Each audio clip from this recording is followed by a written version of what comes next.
Thank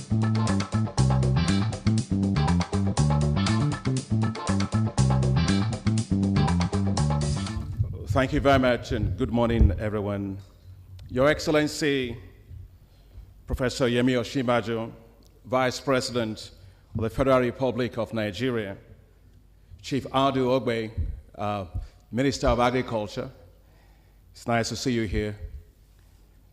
Mr. Abdallah Hamdok, Dr. Hamdok, the Acting Executive Secretary of the United Nations Economic Commission for Africa, Mr. Adeyeye, Director, Regional Bureau of Africa for the United Nations Development Program, and of course, our distinguished Nobel laureate economist, Professor Eric Maskin from Harvard University. You're welcome. Please put your hands together for him.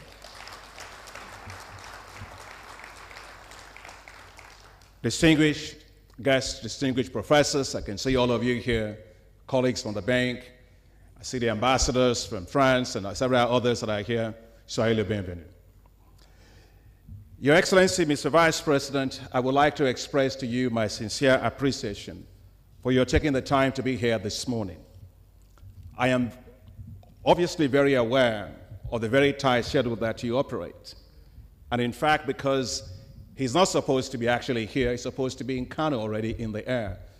But he told me that because he was going to be talking about tomatoes in Kano, he has to be here and tell you about tomatoes so that by the time he's back, he can offer you dinner with some tomatoes on it. So he's done a fantastic job this morning. Thank you very much.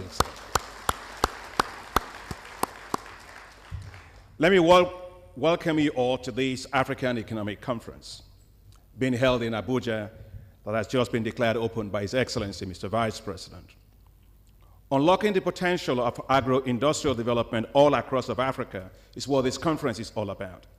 The choice of Nigeria to host this conference is significant, as you have heard very eloquently from His Excellency, Mr. Vice President.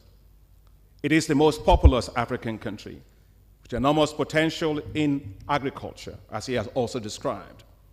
If well managed and sustained, Nigeria, I have no doubt, has the potential to become a global powerhouse through agro-industrialization. I am also delighted that Nobel Prize economist Professor Eric Maskin of Harvard University is here with us. He arrived just yesterday for this event, and immediately after this event, Nobel Prize winners are not easy to get. He'll be traveling straight away to Russia to give another talk. I look forward to hearing your thoughts as well on Africa's agricultural industrialization. Agriculture, which contributes over 28% of the GDP of Africa, holds the key for accelerated growth and diversification and job creation for African economies.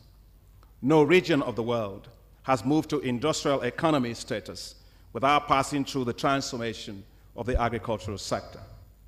The reason is simple. Agriculture provides the basic raw materials needed for industrial development. Food accounts for the highest share of consumers' price index, and providing cheap food is crucial for taming inflation. When inflation is low, interest rates decline, and it brings greater private sector investments. A more productive, efficient, and competitive agricultural sector is critical for boosting rural economies where a majority of the population live in Africa. Therefore, a more prosperous rural economy will drive jobs and accelerate rural savings, critical for inclusive growth. In short, the future of Africa depends on agriculture. I'm sure nobody would be very happy to hear that than Chief Ogbe, who is the Minister of Agriculture. So I might as well put a pitch in, Mr. Vice President, for his budget to be increased so he can do more.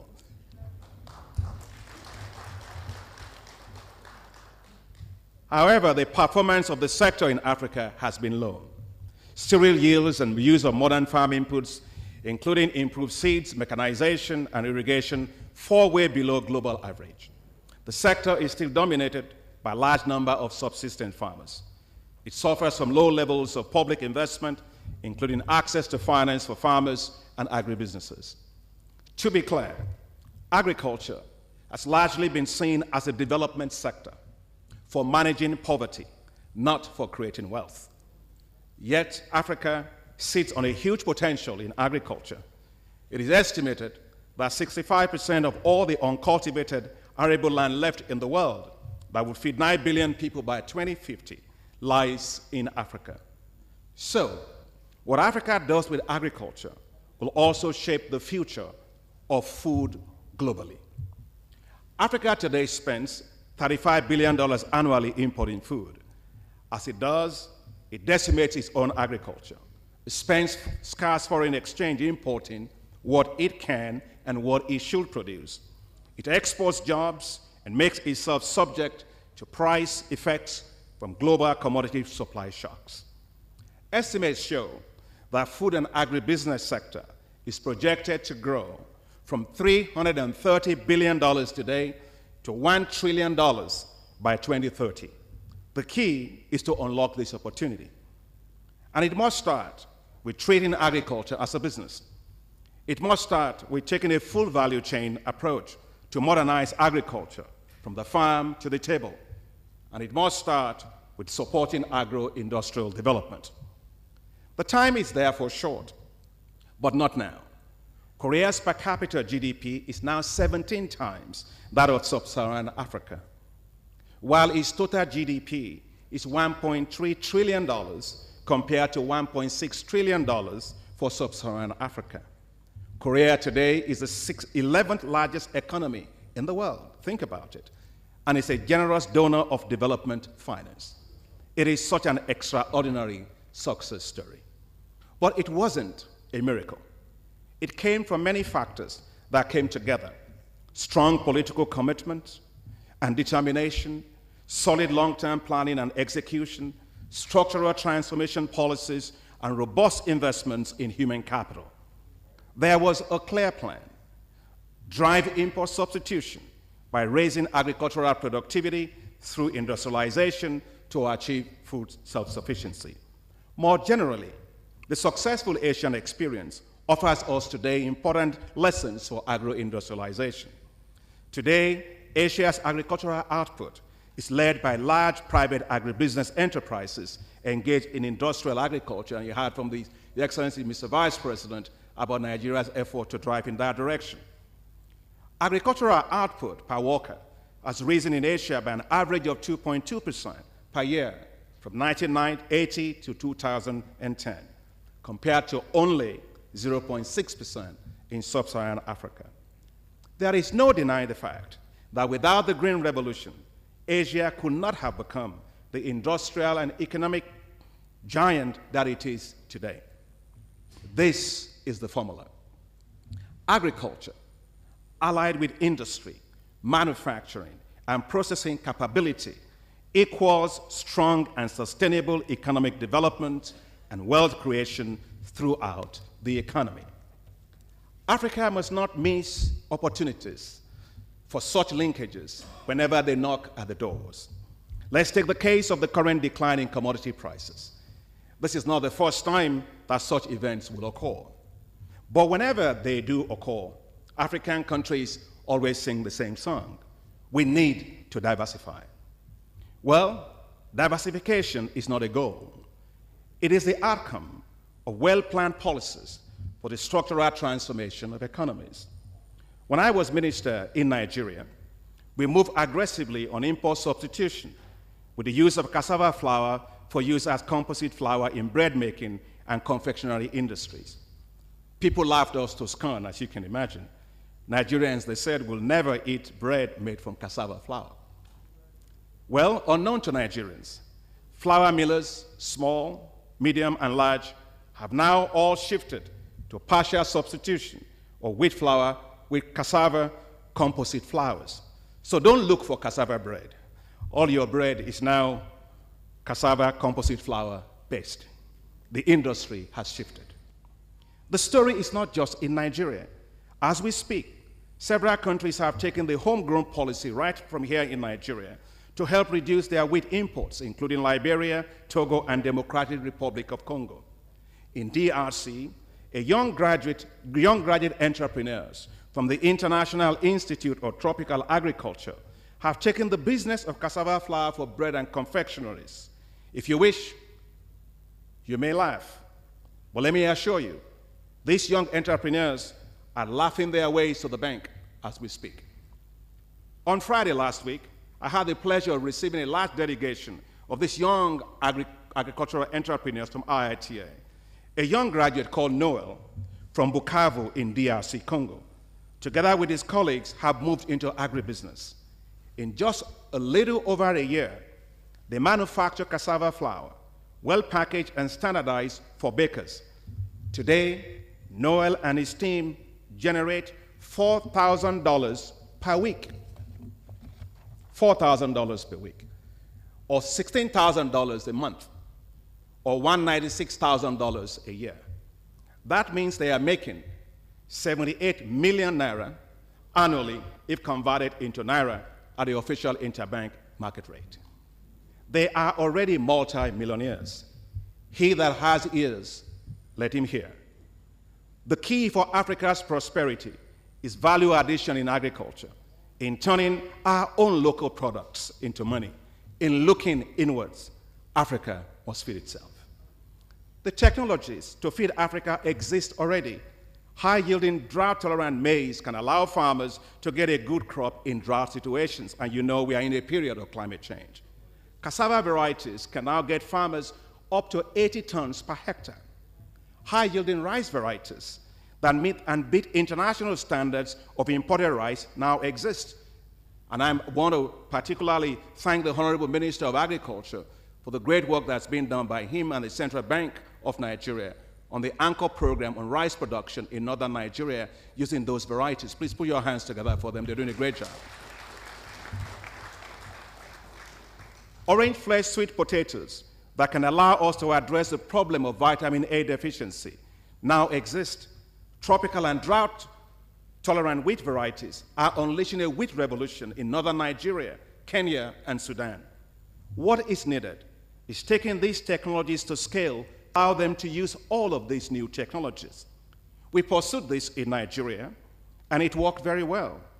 Using the power of mobile phones, Nigeria developed and used electronic wallet systems to deliver farm input support to farmers through electronic vouchers on their mobile phones. Nigeria became the first country globally to do so, and the impact was massive. Over 4 years, over 14.5 million farmers were reached. Impact on food production was massive, with food production expanding by over 21 million tons over the period.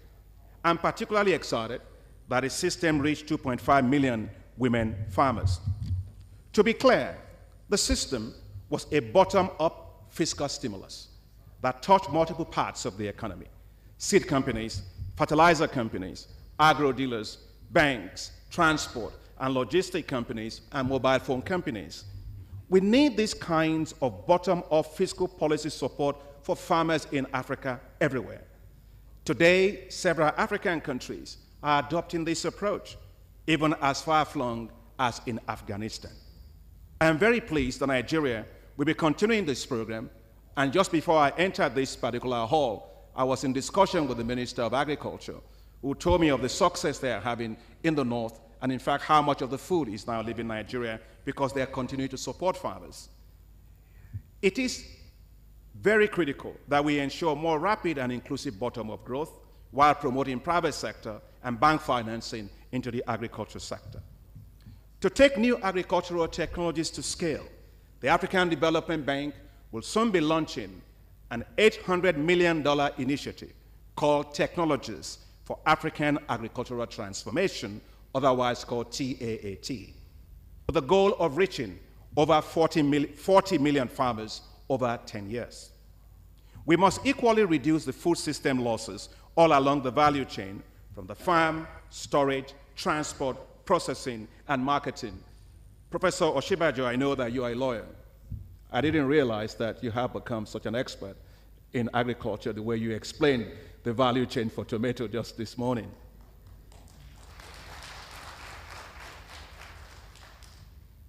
Food and agribusiness companies have little incentives to set up in rural areas. Poor infrastructure, especially the lack of access to electricity, roads, rail transport, and water, drive up their cost of doing business.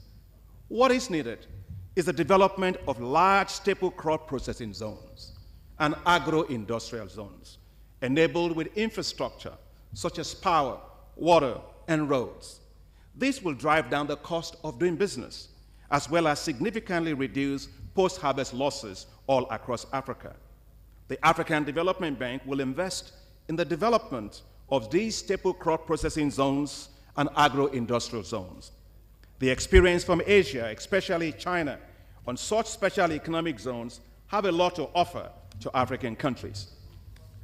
Africa must turn agriculture into wealth and move out of exporting basic raw materials. Times are changing. So are the opportunities. For example, where global firms source their apparels is changing rapidly today, due in part to rising industrial wages in China, security and political uncertainties in leading suppliers such as Turkey and Bangladesh. This presents a unique opportunity for Africa to take its place in the global textile and apparel value chains. Because of cotton production in Africa, it is possible to go from cotton to textile and to garments in one single place, an advantage Asian countries do not have. These present excellent opportunities for vertical integration. Ethiopia has achieved remarkable success with industrial parks for cotton, textile, and garments. Today, as we speak, some 20 global companies are engaged on developing its cotton, textile, and garment sector. Ethiopia expects to make $1 billion a year from textile and garments from just one industrial park, and they plan to do 14 of them. Africa, ladies and gentlemen, should be exporting processed cocoa, not cocoa beans. It should be exporting specialized ground African coffee instead of generic coffee beans. And it should be exporting finished textile products such as clothes, suits, dresses, shirts, not cotton lint. The remarkable progress of Kenya, Tanzania, Ghana, Ethiopia, Tunisia, and Morocco on the global horticulture industry shows that with well-designed policies, financing, and infrastructure, Africa can climb to the top of global value chains. We must also solve the challenge of access to finance, to expand access to finance for farmers and agribusinesses with commercial financing. Risk-sharing instruments will play a crucial role in this with regard to sharing risk of lending with commercial banks to the agriculture sector. Finance and farming, I'm sure the Minister of Agriculture will be the first to tell you, have not always been great partners. Agriculture, with all the share of the economy it has only 3% of the total bank lending that we have in Africa today, and that's not possible. That requires that we look for innovative approaches. Don't look further, just look at what Nigeria has done. When I was here with the Central Bank of Nigeria, 5% within 4 years. The lesson, ladies and gentlemen, is clear. Development finance institutions and multilateral development banks like ourselves should be setting up national risk-sharing facilities in every country to leverage agricultural finance into this sector. To drive agro-industrialization, we must be able to finance this sector. Doing so will unlock the potential of agriculture as a business on the continent. That is why, Your Excellency, ladies and gentlemen, under its Feed Africa strategy, the African Development Bank will invest $24 billion into agriculture and agribusiness over the next 10 years. And you can understand why. I am president of the bank, and I happen to have an agricultural background. Our goal is simple: support massive agro-industrial development all across Africa. To make this happen, there is need for well-directed public policies to incentivize the agricultural sector, especially agribusiness and food manufacturing companies. And when this happens, Africa will have turned the corner and taken its rightful place as a global powerhouse in food and agriculture. Now our task is to make it happen, and I have no doubt that we can. Thank you very much.